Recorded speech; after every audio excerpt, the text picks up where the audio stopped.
A night for which I was not prepared at the police academy. My name is Ryan, and I've worked as a police officer for over a decade. It's a tough job, mentally, physically, and emotionally. I've seen the best and worst of humanity, often within the same day. The intricacies of this work aren't just about enforcing laws. It's about reading people, de-escalating volatile situations, and sometimes making split-second decisions that could mean life or death.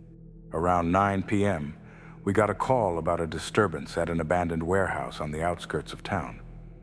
The dispatcher's voice was calm, but gave little detail.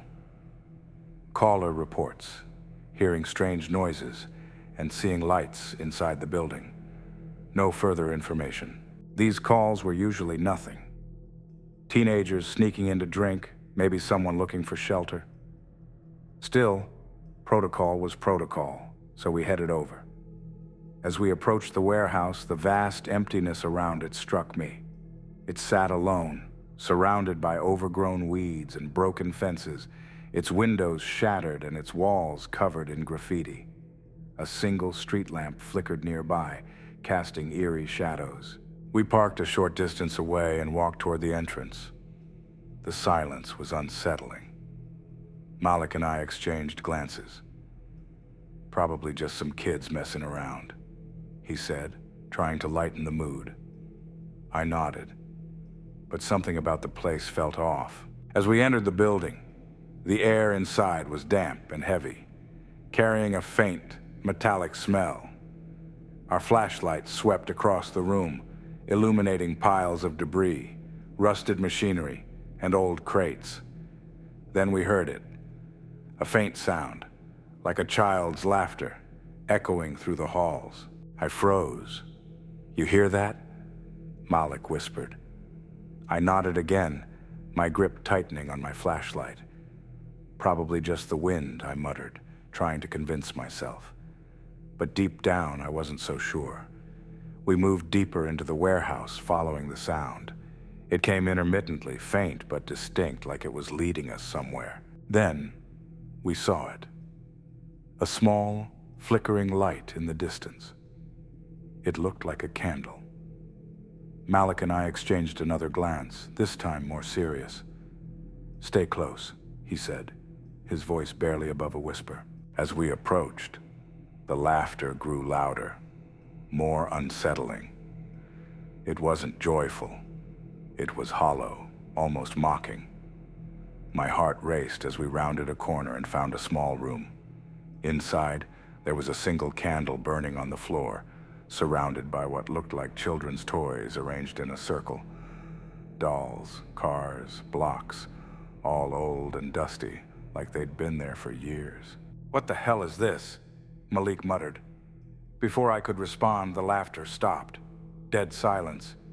Then, from somewhere behind us, we heard a loud bang, like something heavy falling to the ground. We spun around, flashlights darting wildly. "Police! Show yourself!" Malik shouted. No response, just the sound of our breathing and the faint flicker of the candle. Then, footsteps, quick, shuffling footsteps, moving away from us. "Over there!" I yelled, pointing my flashlight toward the sound. We took off, our boots echoing on the concrete floor. The footsteps led us to another room, but when we burst inside, it was empty. Just more debris and darkness. And then, the door slammed shut behind us. Malik cursed under his breath as he tried to open it, but it wouldn't budge. Suddenly, the child's laughter returned, louder and more distorted. It seemed to come from everywhere at once. My flashlight flickered, then died. So did Malik's. We were plunged into darkness, the laughter growing louder and more chaotic. My chest tightened as panic set in. "Ryan, what the hell is going on?" Malik shouted, his voice trembling. "I don't know," I yelled back. Then, just as suddenly as it started, everything went silent. The door creaked open on its own, revealing the hallway we'd come from. The candle in the first room was out. The toys were gone. We didn't say a word as we left the warehouse, our flashlights working again once we were outside. Back in the car, Malik broke the silence. What the hell was that? I shook my head, unable to answer. My hands were still shaking as I gripped the steering wheel. We reported the incident to the station, but without any concrete evidence, there wasn't much to file. The warehouse was sealed off the next day, and as far as I know, no one's been inside since. I've replayed that night in my head countless times, trying to make sense of it. Was it some elaborate prank? A figment of our imaginations? Or something else? I'll probably never know. What I do know is that it changed me. I've always considered myself a rational person, someone who relies on facts and evidence. But that night shook my belief in what's real and what isn't.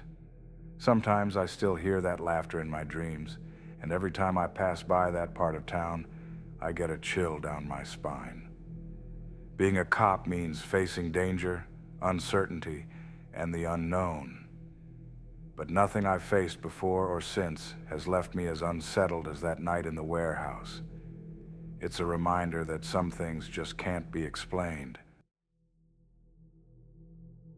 He took out his knife in vain. It was late September 2017, just before midnight. I was patrolling a quiet stretch of highway on the outskirts of a small Midwestern town. I'd been with the department for about 6 years at that point, and while I'd dealt with my fair share of tense situations, I'd always considered myself level-headed and prepared. Most of my shifts passed without much action, just routine traffic stops, the occasional DUI, or assisting stranded motorists. That night, though, I was on edge for some reason. Maybe it was the eerie stillness in the air, or the fact that the dispatcher had mentioned a few scattered reports about a suspicious white SUV seen loitering near abandoned properties in the area. Initially, I brushed it off, assuming it was just another mundane report, the kind that usually ended up being harmless, like teenagers hanging out where they shouldn't be, or a local property owner making a late-night stop. But still, I couldn't shake the uneasy feeling in my gut. I'd parked my cruiser in a pull-off just past a stretch of woods with my radar gun aimed at the highway. The radio crackled with minor updates, but it was otherwise quiet. I watched as a white SUV crept down the road with its headlights off. At first, I thought it might just be someone trying to avoid drawing attention. Maybe an inexperienced driver unsure about the rules, or someone who didn't realize their lights weren't on. But the way it moved, deliberately slow and almost calculating, made me sit up straighter in my seat. I decided to follow. Pulling out of the lot, I kept a safe distance, my own headlights dimmed. The SUV turned onto a dirt road that led to an old industrial park. That's when my instincts really started to buzz. The area had been mostly abandoned for years, but it was known for occasional break-ins or drug activity. I radioed in my position and told dispatch I was checking out a suspicious vehicle. When the SUV stopped near a crumbling warehouse, I parked about 50 yards back, out of sight. I turned off my lights and watched. A man got out of the driver's side, mid-40s, scruffy beard, wearing a dark jacket. He looked around nervously, then opened the back door. 2 other people got out, a man and a woman, both younger. They carried something large wrapped in a tarp and headed into the warehouse. My pulse quickened. I couldn't tell what they were carrying, but the way they moved, hurried, almost frantic, set off alarm bells. I called for backup and quietly got out of my cruiser, making my way closer on foot. The crunch of gravel under my boots seemed deafening in the silence. I crouched behind a stack of old pallets near the building, close enough to hear faint voices inside. "Hurry up. We don't have all night," the older man barked. "It's heavier than it looks," the younger man grumbled. "Just get it inside," the woman snapped. A door slammed and everything went quiet. I waited, heart pounding, straining to hear any sound. The minutes dragged on. Then suddenly I heard what sounded like a metallic scrape, like a shovel hitting concrete. My stomach twisted. The backup unit was still 10 minutes away, and I was debating whether to move in or wait when I heard a loud bang. My first thought was a gunshot. Instinct took over, and I drew my weapon, creeping toward the building's side entrance. As I approached, I could see light spilling out of a cracked window. Peering inside, I saw the three figures huddled around what looked like a hole in the floor. The tarp lay to the side, and next to it was something I'll never forget: a stained, rusty toolbox and what appeared to be blood. Before I could process what I was seeing, the older man turned abruptly and looked directly at the window. I ducked, heart racing. Had he seen me? I heard muffled voices and hurried footsteps. I decided to make my move, kicking the door open and announcing myself. "Police! Hands where I can see them!" The two younger individuals froze, eyes wide with terror, but the older man bolted toward the back exit. I secured the pair, radioed my position, and pursued him. The industrial park was a maze of debris and shadows, but I managed to corner him near a rusted-out loading dock. He pulled a knife, and for a tense moment it felt like time stood still. "Drop it," I ordered, my voice steady despite the adrenaline surging through me. For a second I thought he might charge, but then he dropped the knife and collapsed to his knees. Backup arrived moments later, and we secured the scene. Inside the warehouse we found what they'd been burying, a bag full of stolen electronics and tools. The blood had been red paint spilled from a broken can. What I'd thought was a grisly crime scene turned out to be a botched attempt to stash stolen goods. Even though it wasn't what I'd feared, the incident left me rattled. It's a stark reminder that instincts are there for a reason, and it's better to trust them than dismiss them. I'll never forget the tension of that night, or the surge of relief when it was all over. I was partaking in the streets of my city and encountered something paranormal. It was early spring, maybe mid-March of 2019, and I was about 5 years into my career as a patrol officer. I worked the night shift in a mid-sized city, a mix of quiet suburban streets and some sketchy areas downtown where trouble never seemed to sleep. That particular night, my partner had called out sick, so I was riding solo, which I honestly didn't mind. It was around 2 a.m., and the radio was unusually quiet. No bar fights, no domestic calls. I just finished doing a quick drive-through of a local park where teenagers were known to hang out and cause minor trouble when I got a call that would change my entire perspective on the job. The dispatcher's voice came through, calm but clear. "Unit 429, we've got a 911 hang-up from an abandoned property on Old Miller Road. No callback number. Can you check it out?" I knew the place. It used to be a small convenience store that had been shut down for years, boarded up and falling apart. The kind of spot local kids dared each other to sneak into on Halloween. I figured it was probably a false alarm, maybe a prank or a faulty line. Still, I headed over. Standard protocol. As I pulled up, the place looked as creepy as ever. Overgrown weeds wrapped around the building like nature was trying to swallow it whole. The windows were boarded up, but one of the planks on the front door hung loose, swaying gently in the wind. I radioed in that I'd arrived, grabbed my flashlight, and stepped out of the cruiser. The air felt colder than it should have been for March, but I chalked it up to nerves or imagination. I'm not one to scare easy, but something about that place gave me the creeps. "Police!" I called out as I pushed the door open. My voice echoed in the empty space. Dust hung in the air, and the faint smell of mildew hit me as I stepped inside.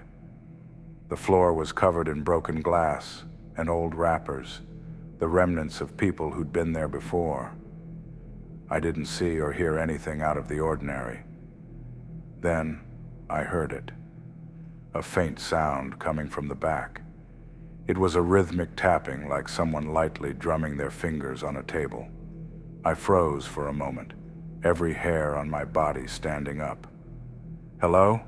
I called out, shining my flashlight toward the sound. The beam of light caught a reflection, a pair of eyes staring back at me from the darkness.